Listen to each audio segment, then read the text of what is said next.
जी, अस्सलाम वालेकुम। बिस्मिल्लाहिर्रहमानिर्रहीम।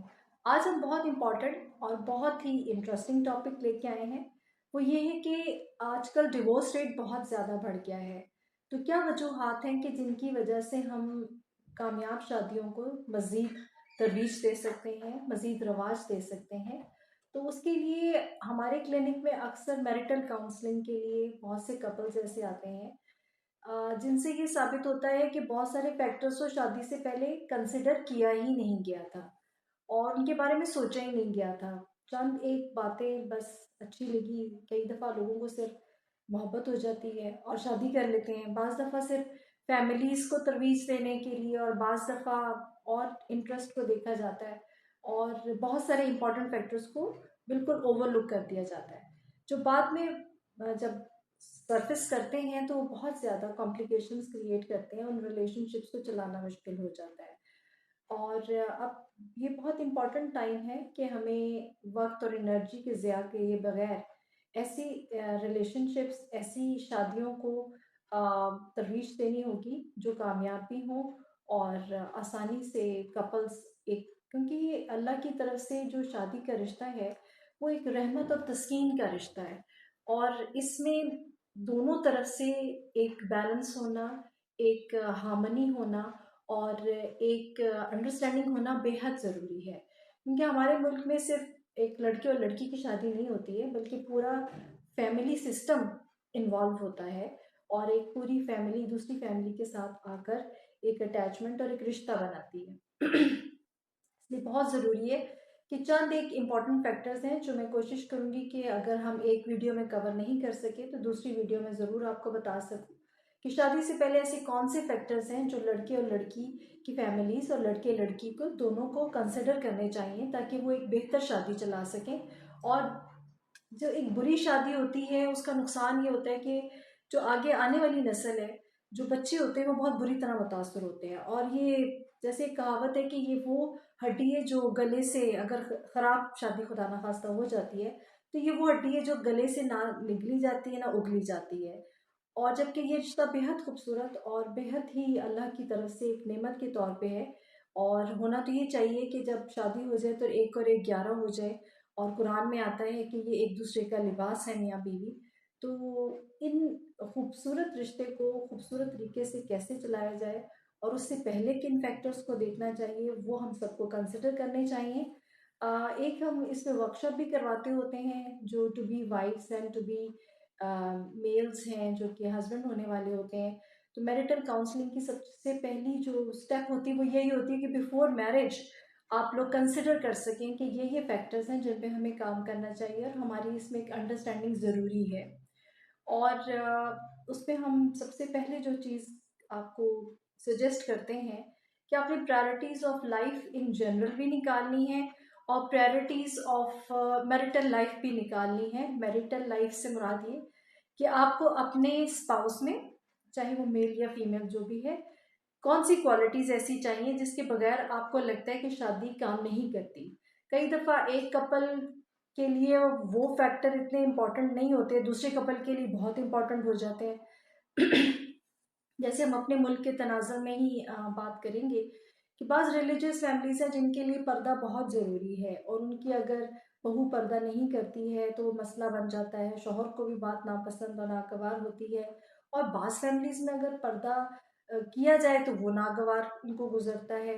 तो ये चीज़ें जो इम्पोर्टेंट तरीन होती हैं कि आपके अकायद, आपका मसलक और आपके ज़ाती क्या रिलीजियस थॉट्स हैं और रिलीजियस बिलीव्स हैं, वो बिफोर टाइम ज़रूर डिस्कस कर लेने चाहिए। और इसमें कोई बुराई नहीं है और इसमें बड़ी खुल के डिस्कशन होनी चाहिए। वैसे आमतौर पे देखा तो जाता है, मगर आजकल क्योंकि लव मैरिजेस का ही बहुत रिवाज हो गया है तो न्यू जनरेशन शायद एक दो चीज़ों को देख रही होती है, कंसिडर कर रही होती है कि भाई हमारी पसंद है या हमें उसकी पर्सनालिटी अच्छी लग गई है या उसकी शक्ल सूरत अच्छी लग गई है या बात करने का स्टाइल अच्छा लग गया है।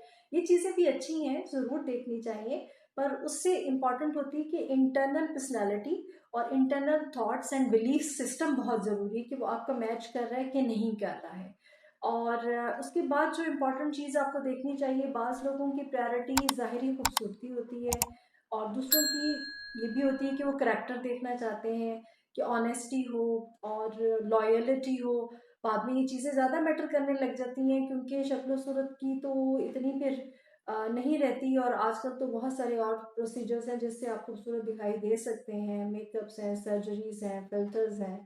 तो जो इंटरनल पर्सनैलिटी की बात है, या जो इंटरनल पर्सनैलिटी के फैक्टर्स हैं, बहुत इंपॉर्टेंट है।